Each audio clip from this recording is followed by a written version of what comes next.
What is the latest talk around the Mitch Marner contract negotiations, and is he holding up the rest of the restricted free agent market? We're going to take a look at a new article from The Athletic by author James Myrtle discussing all that coming up next.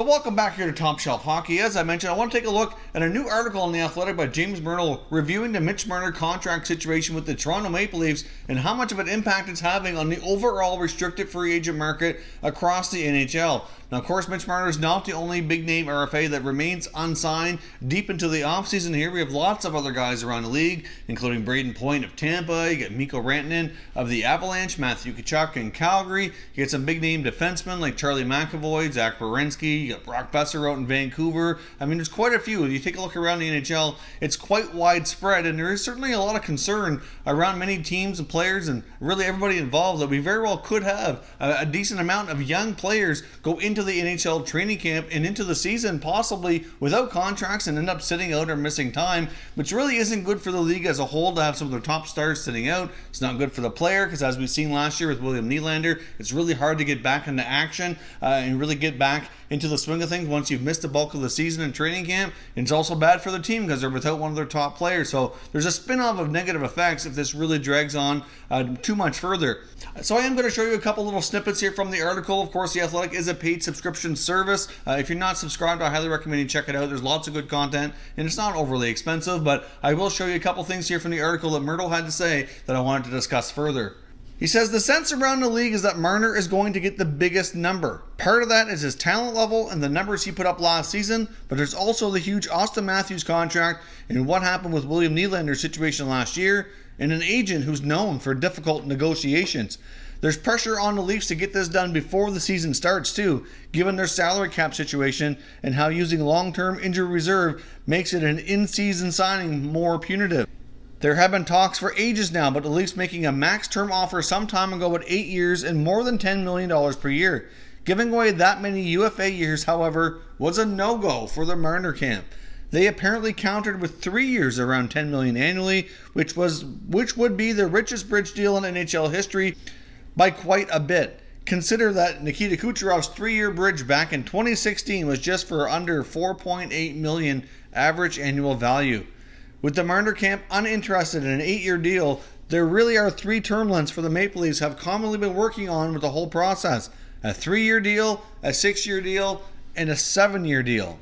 When you think about the fact that the Marner camp reportedly has turned down $80 million over an 8-year time frame, it seems kind of crazy when you think about it, but obviously they are very confident in his abilities and how the league and the salary cap and the direction of everything would be going, that longer term, if he does shorter term deals, he can make that much more money longer term overall. I mean, as you've seen in other sports, the shorter term contracts are more common, and a lot of the top players are able to renew and renegotiate their contracts more frequently, get more raises, and thus make more money longer term. From that perspective, it does kind of make sense. But for the longest time in the NHL, we kind of seen the different approach where many players were opting for that term that they wanted, the longer term, and the stability and security of knowing they're going to get paid. Because as we know, things happen outside of players' control. They could get injured and have their careers cut short. They are putting a lot at risk by not locking up longer term. So obviously, there's that as well. From the team's perspective, obviously, they prefer the longer term because it allows them to look deeper into the future, project their cap needs over a number of years out, with a lot of their top guys being locked up,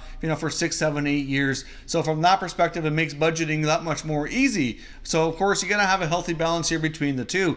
As Myrtle went on to say, though, there really is only 3 different types of terms that really make sense for both sides. Many believe that the 1 and 2 year term is just too short and there's too much risk involved from the Marner camp, that they want more than a 2-year. But as we already discussed, they're not interested in the 8 years because obviously that's locking up a lot of the UFA years, and he would become an unrestricted free agent much later than what he's hoping for. So those are pretty much off the table. So that leaves you with 4, 5, 6, and 7.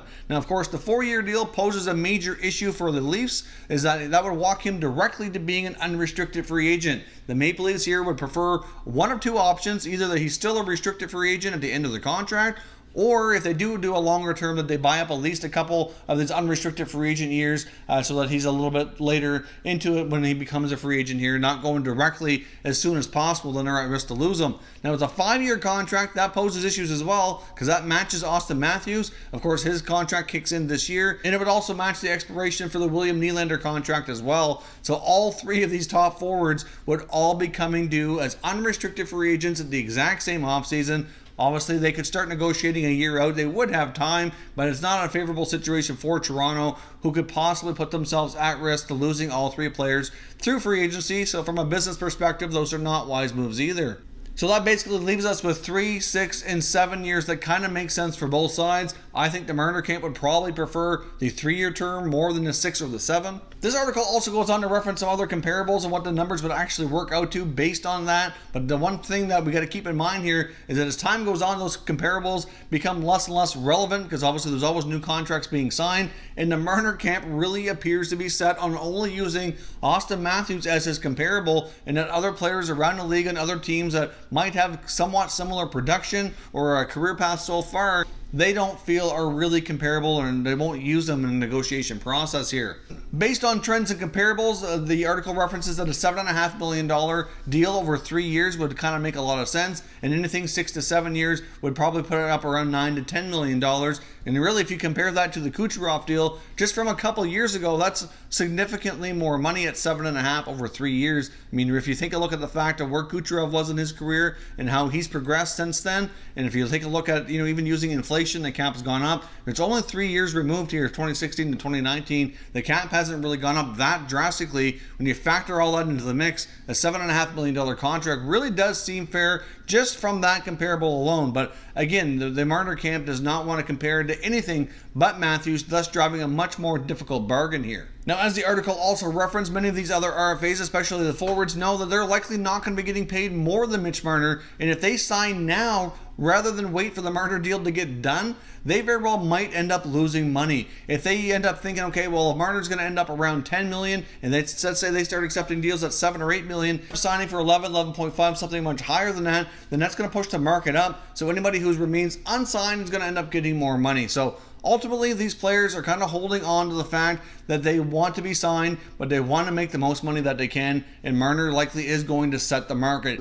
The other big thing that this article mentioned, which makes a lot of sense as well, is that given the Maple Leafs situation, they really can't afford to let this drag on past the opening night of the season. Mostly as we've seen last year with the William Nylander situation, once the season starts, your cap hit for the first year of the contract, if you're not signed and you sign into the year, becomes higher, and it gradually increases as each day goes by. So that's obviously going to be an issue because they're going to be really tight on space to get this done in the first place. Now, like last year with the Nylander situation, it wasn't such a big deal because they had a lot more cap space, a lot more flexibility. The Matthews contract extension wasn't done yet, and wouldn't have been kicked in anyways. They just had much more flexibility. They don't have that this year, and they're also going to be using a lot of long-term injury reserve with the Nathan Horton and David Clarkson contracts just to make everything work and fit in under the cap here. So that's going to be an issue. So these other RFAs are confident that the Marner camp is going to end up signing by the time the season starts, because if he doesn't and he drags on, the odds of him getting traded or sitting out